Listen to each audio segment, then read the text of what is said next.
Welcome YouTube viewers to the 12 p.m. God's Word Ministry teaching. Today is Father's Day, 2019. So I'm going to start off with the Father's Day poem that I wrote. A father is known by many names. Dad, father, papa, many others too. On this June day, it's that we celebrate them all. No one is better than the others, even though mine comes close. A man so strong, but gentle and kind. God picked out the perfect one for me. Saturday morning cartoons and breakfast made by Dad. What kid could ask for more? My dad was more. A babysitter, playmate, a best friend, many others too. But my dad was the best. Happy Father's Day. I'm going to go back here and I'm going to explain breakfast made by Dad. My dad used to make breakfast for my sister and myself called Birds in the Nest. There's different variations. I'm going to tell you about the two that I can remember.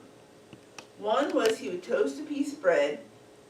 He'd cut out the center, place the outer edge of bread down in the bowl, around the side here. Take a soft-boiled egg, so remember there's a hole in the center there. He'd pour the soft-boiled egg in there, and then tear up the center piece of bread and put that in on top.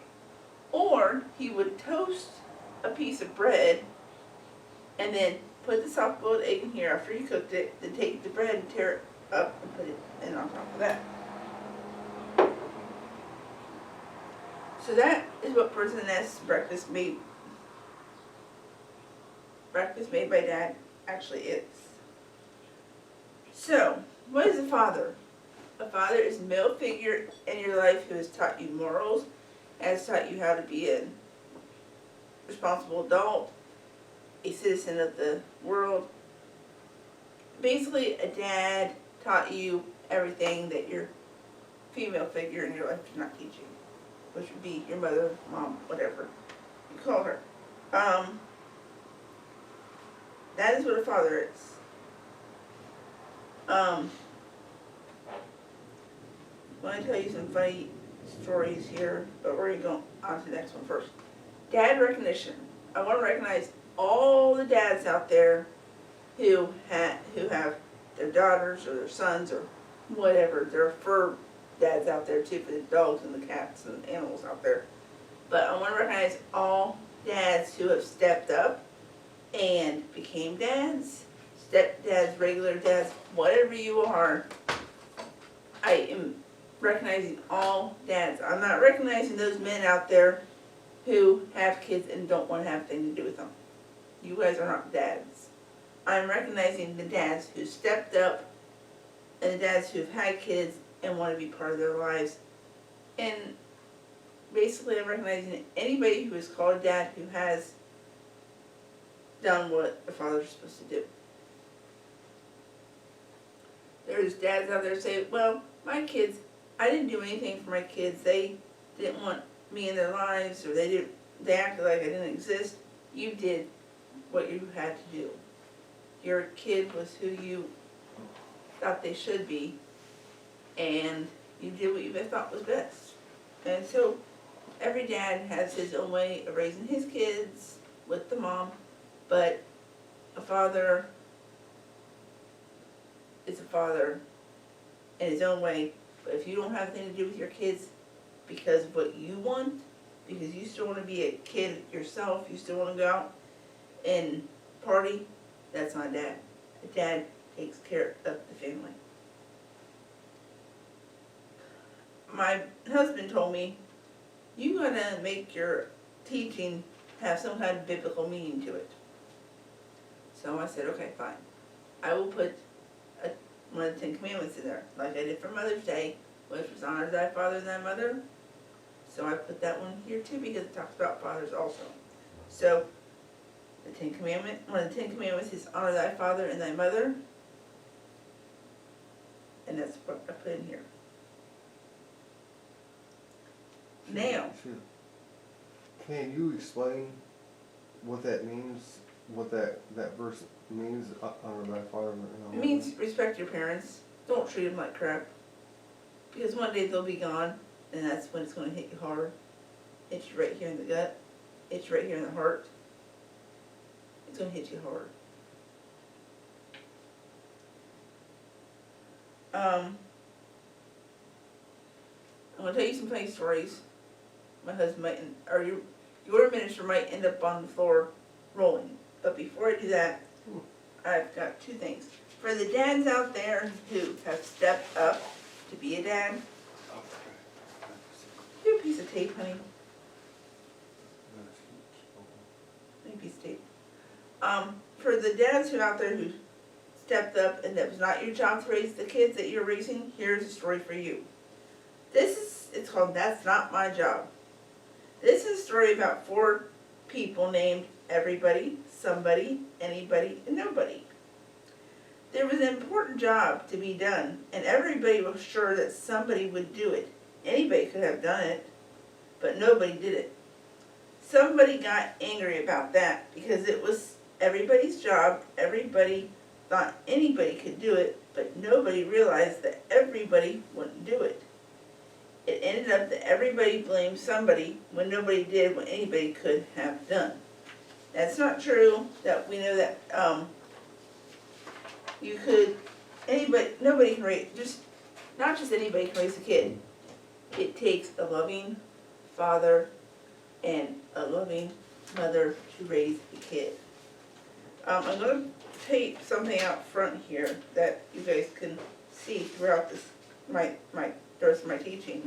It's not Father's Day related, but it is biblical related, kind of, sort of. So, we're going to tape this out here, and you can read that during my rest of my teaching.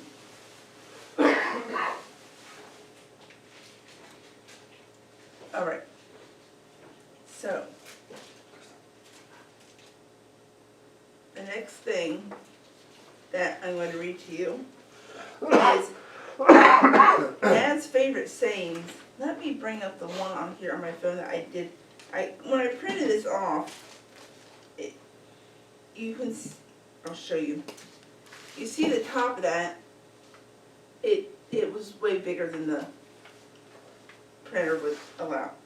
So I'm going to go over here to where this is saved on my photos and read the one that was cut off, and then I'll read the other ones to you here as soon as I get to my photos. Over here on photos.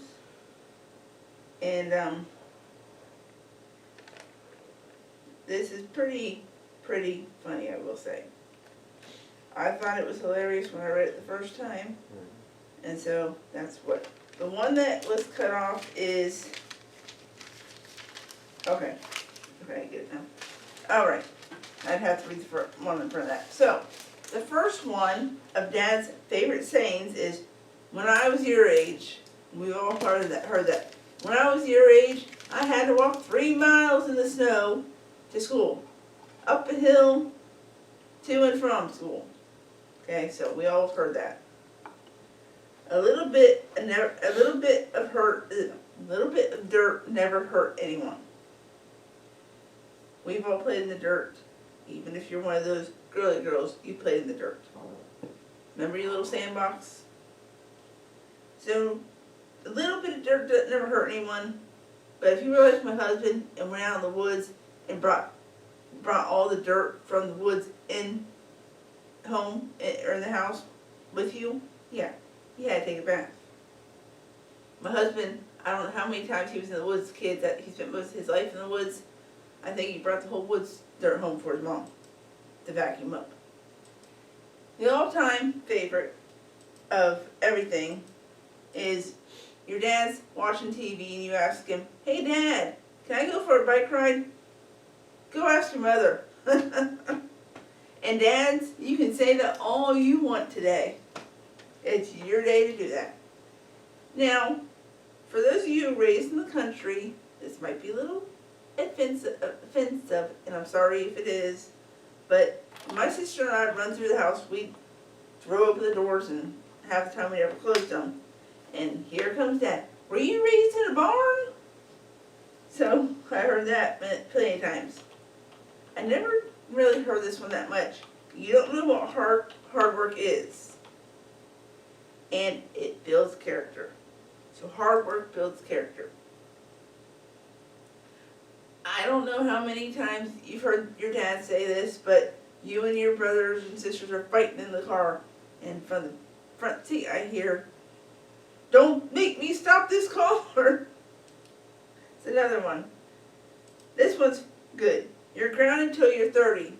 I don't know how many times I heard that, and I want to tell you, it came true. I did not get married till I was 30 years old, so I was grounded in my family. How many times have you gone to the store with your dad or whoever you went to the store with your father figure and say, "I want that, that, and that."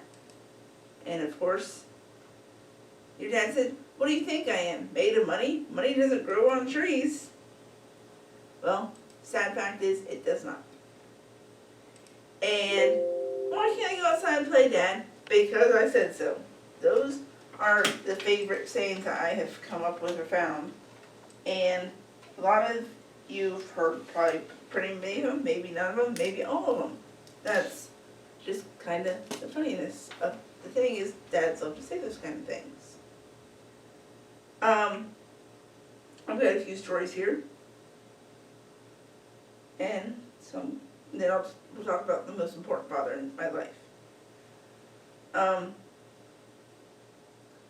My dad took my sister to the mall to get a Mother's Day Christmas gift. I'm not sure what holiday it was, but it was for Mom. And my sister wanted to ride either the escalator or the elevator. My dad told her, "No, we're not going to do that." So she thought in her little kid mind that, "I'm going to tell Mom what we got her." So when she came home, she said, "Hey Mom, we got you a robe and slippers." My dad's like, "No, you weren't supposed to tell her that." "Well, I didn't tell her they were blue." It's like, "Well, now you did." But God rest Mom's soul, she still acted surprised. Now the next two refer to my grandmother. God rest her soul too, but she did this to my dad. She had buttermilk, and my dad is a diehard buttermilk fan. And he was drinking this buttermilk, and he didn't really see a different taste or anything in it, but he drank the whole thing, and then he looked at the date. He goes, "Mom, you know this buttermilk is old by 3 months?" My dad drank 3-month-old buttermilk, which was fine because, hey, buttermilk's already spoiled, so hey. She goes, "No, I got another container that are fresh." It's like, "Yeah, after I drank 3-month-old buttermilk, now you tell me you got fresh buttermilk." Okay, you all know, probably not all of you, most of you know, Abraham Lincoln said, "I'd rather be an hour early than a minute too late." Not my grandmother.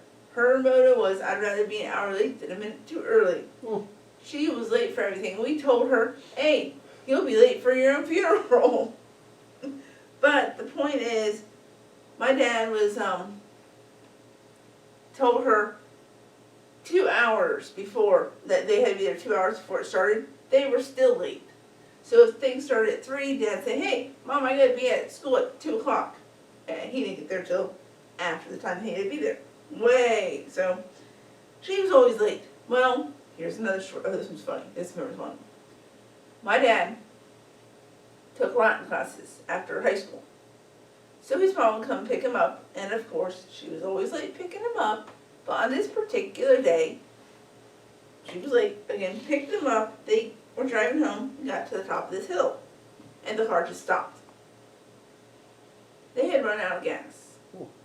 So she sent my dad down the hill to the gas station to get some gas and bring it back up the hill to put it in the car to get home. Or to get down to the gas station. Oh, so my dad's walking down the hill to get to the gas station. All of a sudden he hears this honking, and he turns, and there's his mom. She just drives right on by, just waving at him, and just keeps on driving. They get down to the gas station. My dad said, "Mom, why'd you start picking me up?" "Well, I thought if I stopped, I won't get started again. So now we're going to talk about the most important father in my life. The most important father in my life, the most important father in anybody's life should be and is God. God is our most important father. This is a day to celebrate him also, but we celebrate him all the time, but this is one of the days to celebrate him. So, I'm going to ask the minister if he has any stories about his dad. Hi. You want to come up and tell a story or two about your father? My real dad or Larry? One of each if you want. Alright. I'll turn it over to the minister.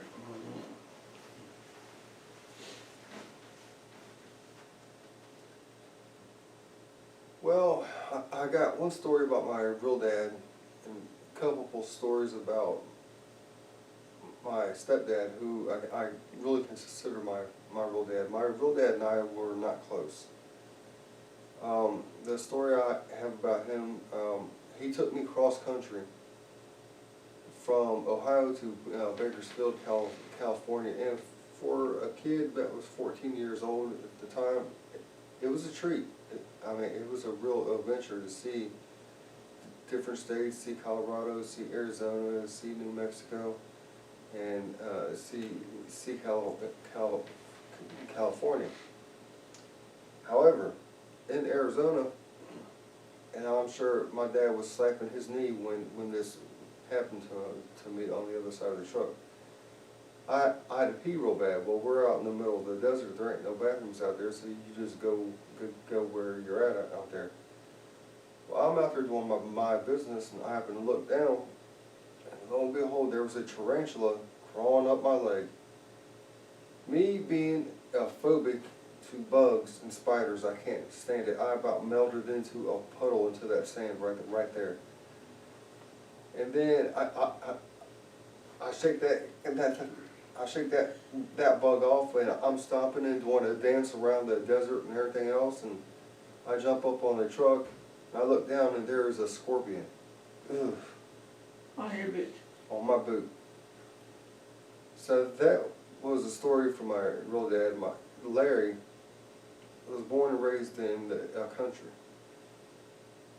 He could tell you story after story after new story, but my greatest memory with him was when he married Mom. It was like a tremendous weight was taken off my Mom's shoulders. He didn't have to step up and do what he did, but he did. And there's very few men out there that will put themselves last and put their families first. And he's an incredible man that's just full of love and compassion for his kids and his family. The funny story I got about him, this probably ain't the place to explain it, but we was in Walmart shopping, and my dad's like me, and I'm like my dad. We do not like being in a store any longer than we have to. We go in, get what we got to get, and leave. But we're walking through Walmart, and every step he is taking, he is breaking wind. Every step. And he's walking down the aisle, and he's just tooting away. It's just burp, burp, burp, burp, burp, burp, burp. I said, Larry, people are looking at you. When he did that, he grabbed the shelf, lifted his leg, went it was just, I was laughing so hard, tears was coming out of my eyes, but it's amazing the lengths that your parents will go through to embarrass you. But I'm going to turn this back over to Krista. Join me tonight. I'm going to be preaching on the 7 seals. I don't know if I'll get the story right, but I thought my husband would tell this story about his mother's dad. His mother's dad would hang out in bars. And he was in this one bar, and his mom went to pick him up, and When she pulled into the driveway, she pulled off to the left side, I guess it was, the right side. And right there, on the right side of the driveway is a big drop, just big drop off. So, of course her dad was drunk, and he's wearing this nice white leadership suit. She gets out, next thing she knows, her dad opens the door and boom, down over the side he goes, in the mud, in the muck.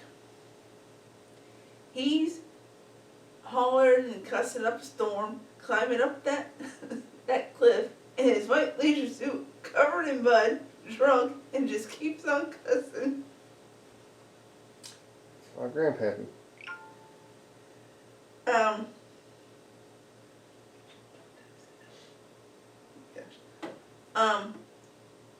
We're actually going to do something that I had not planned on doing. I didn't even have this set up. But we are going to question the minister about some things. So, minister, do you consider yourself to be a father? I do. Would you like to mention who your kids are? My dogs, Do they have names? Jack and Abby. And what did your kids do for you today so far? Shoot up my blanket, Which one did that? Abby. Okay. That was a nice Father's Day gift for them, to do for you. Father's Day thing.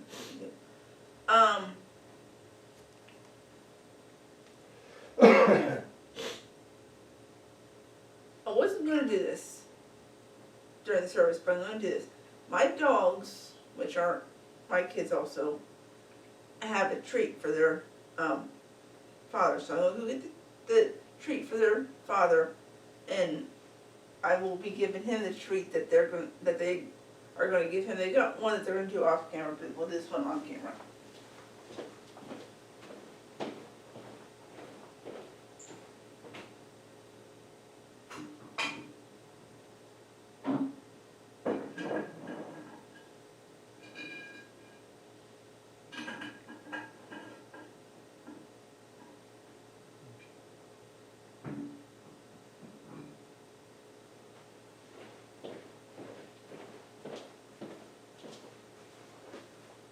Mr. Minister, would you like to come up here to receive your gift from your dogs, please?